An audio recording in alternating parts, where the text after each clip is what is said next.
Rolls Royce एक ऐसी company जो दुनिया की सबसे महंगी और शानदार कार्स बनाती है और जिनको खरीदना हर किसी के बस की बात नहीं। पर कमाल की बात तो यह है कि इसकी शुरुआत एक ऐसे लड़के ने करी थी जिसका खुद का बचपन काफी गरीबी में बीता था। हम बात कर रहे हैं हेनरी रॉयस की। हेनरी रॉयस का जन्म 1863 में इंग्लैंड के एक छोटे से गांव में हुआ था।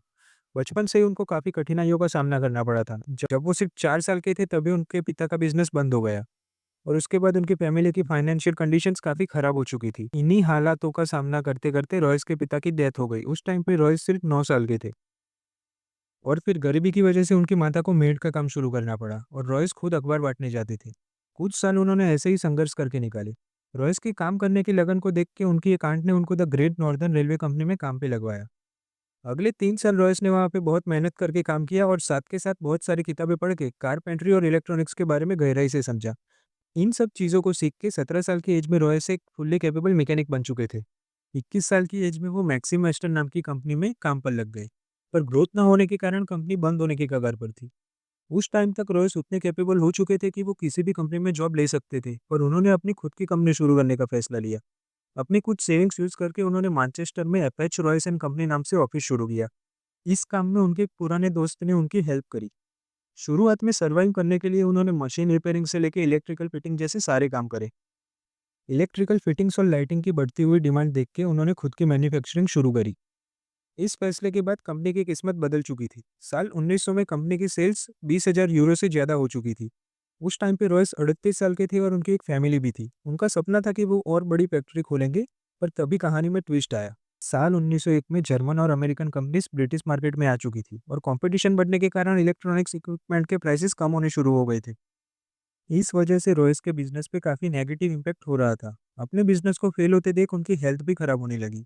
डॉक्टर ने उनको सलाह दी कि उनको आराम की ज़रूरत है, साथ के साथ उनको कार खरीदने के लिए भी कहा जिससे वो आसानी से ट्रैवल कर सके।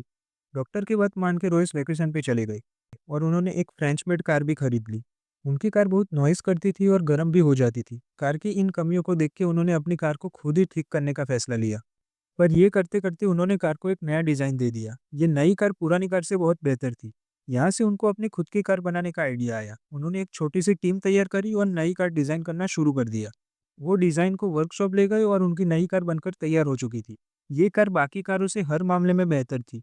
1 अप्रैल 1904 को उन्होंने कार की टेस्टिंग करी और पहले ही टेस्ट में कार ने 50 किलोमीटर का डिस्टेंस कवर किया। रॉयस ने 2 और कार बनाई और उनकी टेस्टिंग करके चीज़ें इम्प्रूव करी और फिर अपनी कार को कार एग्जीबिशन में लेके गई। यहाँ से कहानी के दूसरे हीरो चार्ल्स रूल्स की एंट्री होती है। चार्ल्स खुद गाड़ियों का बिजनेस चलाते थे और उनको ऐसे ही किसी कार मेकर की तलाश थी। उन्होंने रॉयस की कार को अच्छे से देखा। कार की क्वालिटी देख के वो रॉयस से इम्प्रेस हो गए और दोनों ने साथ में बिजनेस करने का फैसला लिया। चार्ल्स रूल्स और हेनरी रॉयस के नाम पर से उन्होंने कंपनी का नाम रोल्स रॉयस रखा। मार्च 1906 में रोल्स रॉयस लिमिटेड की स्थापना हुई और उन्होंने अपनी कार को प्रमोट करने के लिए कई रेसिंग टूर्नामेंट्स में पार्टिसिपेट किया। रोल्स रॉयस ने कई टूर्नामेंट जीते और वर्ल्ड रिकॉर्ड्स भी अपने नाम करे। कंपनी ऑलरेडी बहुत नाम कमा चुकी थी, पर अभी भी इनकी सबसे सक्सेसफुल कार का आना बाकी था। साल 1906 के अंत में उन्होंने अपनी कार के 40 और 50 हॉर्स पावर के मॉडल्स लॉन्च करे। ये मॉडल्स पावरफुल होने के बाद भी साइलेंट और ड्यूरेबल थे। इस कार को उन्होंने सिल्वर गोस्ट नाम दिया। इस कार ने कई टेस्ट पास करे और दुनिया की सबसे पॉपुलर कार बन गई। अपनी बेस्ट क्वालिटी के कारण राजा महाराजा और सभी बड़े लोग इस कार का यूज करने लगे थे। सब कुछ सही चल रहा था तभी एक भयानक हादसा हुआ। 12 जुलाई 1910 को चार्ल्स रोड्स की एक प्लेन क्रैश में मौत हो गई। उस टाइम पे वो सिर्फ 32 साल के थे। रॉयस के लिए ये बहुत बड़ा झटका था। वो धीरे धीरे चीजें संभाल ही रहे थे कि 1911 में उनको एक और शॉक लगा। डॉक्टर्स ने बताया कि उनको कैंसर है। उनका एक मेजर ऑपरेशन हुआ, लेकिन उसके बाद भी उनकी कंडीशन ठीक नहीं थी। उनके पास लाइफ के सिर्फ 3 महीने बचे थे। इस हालत में भी उन्होंने अपनी कार्स को इम्प्रूव करना चालू रखा। एक चमत्कार की वजह से वो 3 महीने बाद एकदम ठीक हो गए और ठीक होने के बाद उन्होंने अपनी कार सिल्वर गोस्ट में कई चेंजेस करे। कंपनी की सेल्स बहुत तेजी से बढ़ रही थी और साल 1913 तक कंपनी का प्रॉफिट 90,000 पाउंड से भी ज़्यादा हो चुका था। साल 1914 में कंपनी के सामने एक और मुसीबत आई जब वर्ल्ड वॉर वन शुरू हुई। वॉर की वजह से इकोनॉमी क्रैश हो गई थी और सभी कार कंपनीज की सेल्स डाउन हो गई थी। ऐसे में कंपनी का सर्वाइव करना मुश्किल लग रहा था। तभी रॉयस ने एक मास्टर स्ट्रोक खेला।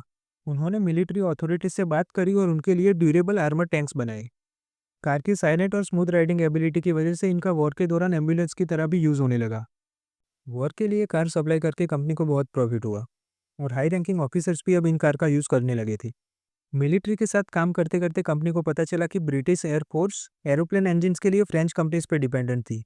यहाँ पे रॉयस को एक और अपॉर्चुनिटी दिखी।